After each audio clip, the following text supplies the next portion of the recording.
go ahead and say hi in the comments. Happy New Year. And now I'm going to take some paint right off the cake. I'm going to start low where it's darker. See down here, it's nice and dark. And I'm going to put a few grasses in and just kind of see how it spreads. Do a couple little test guys. We want things in front of and behind. Where there's any dry bits, that's a great opportunity to really get some nice marks. See that?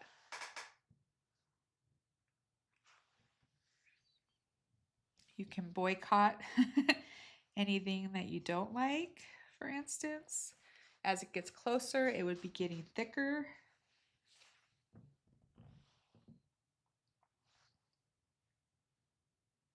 There we go. And now I can do the cascade. And remember the cascade, how it went psh, and then it took up that whole bubble? Do you guys remember that? So I got to be careful with this one. Matter of fact, I think I'm going to go with the smaller dagger. So I have 3 sizes. This one is the 1/4 inch. The one I was just using is the 3/8. And then my big one is a 1/2 inch. I recommend those 3 sizes if you're painting about this format. So I'm going to go in with the Cascade Green now. And again, I'm trying to kind of focus down here because I don't want to lose a pretty sky. I'll try a couple. Wow, see how it spreads out? Almost like a foxtail. Look at that. Maybe I need to put them smaller, huh?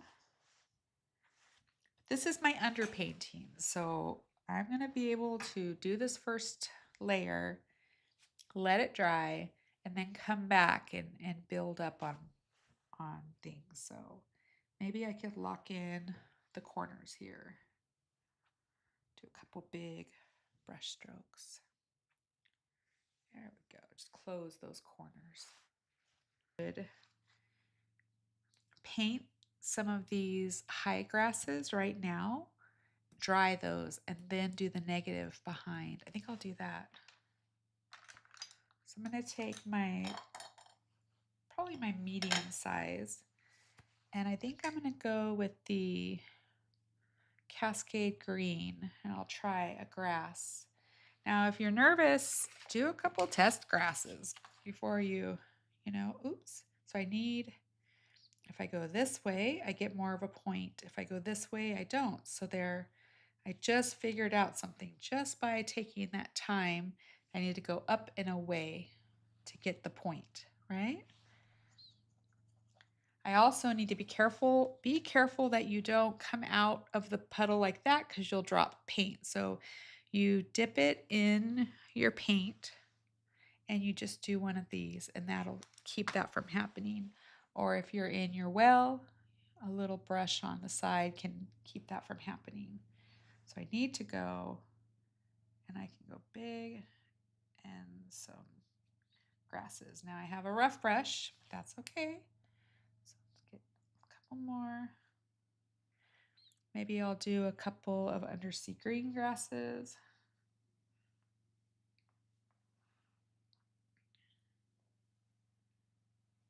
Go. And then some lighter ones of both.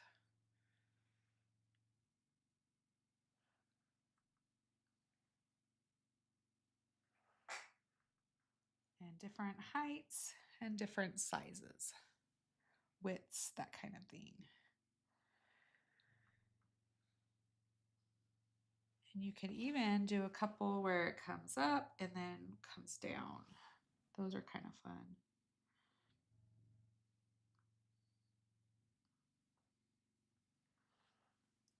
Go. And then as I come down now, I can pull it this way to make it a little bit easier. Pull those grasses down. And I'm not going to pull them all the way down. I'm just going to do a few. Because we're going to connect that with negative painting. There we go. If there's any that are too funky, just put another stem, something darker over it, and it'll distract from the one that's funky. There we go. I'm going to dry that. A few where you have some negative in front and behind, and the rest you can kind of blend, get blendy with it.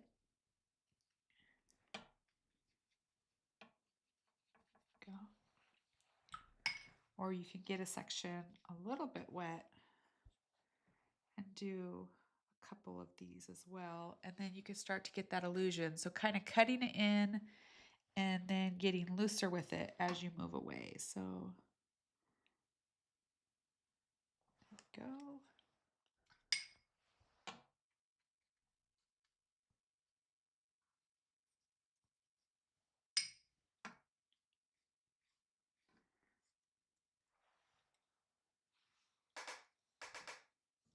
I'll leave this light area here, and then I'm going to go over to this side.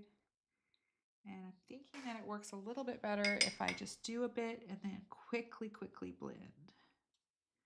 And also as I come down, I can do a couple little extra grasses and create just a whole nother layer there. Oops, I did a little drop, the thing I said not to do, right?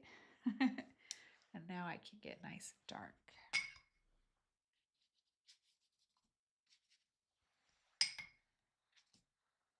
Okay, need to get this wet so it has somewhere to blend into. So I'm just wetting this whole bottom bit, leaving that light bit because I like it. Maybe I'll curve it around. There we go. And then back to the dark.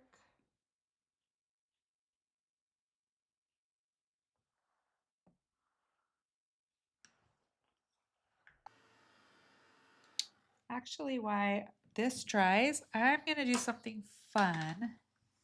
And I'm just going to take a big brush and I'm going to load it up with some raw Sienna light, which is a beautiful, nice glaze color. Nice, watery. And I'm really quick going to put a touch of this into the story there. Blend it out really quick. Go. Maybe I'll build it this way.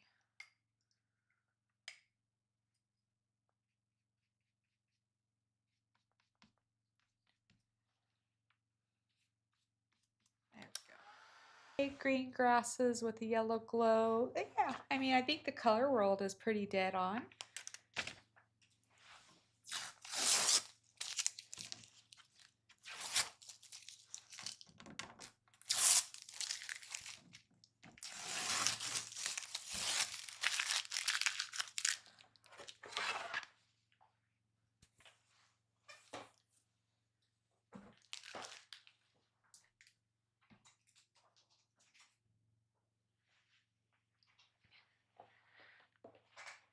So here is that finished little loose filled. I know we've done a lot of fills and a lot of flowers, but it's just something I've been working on for years.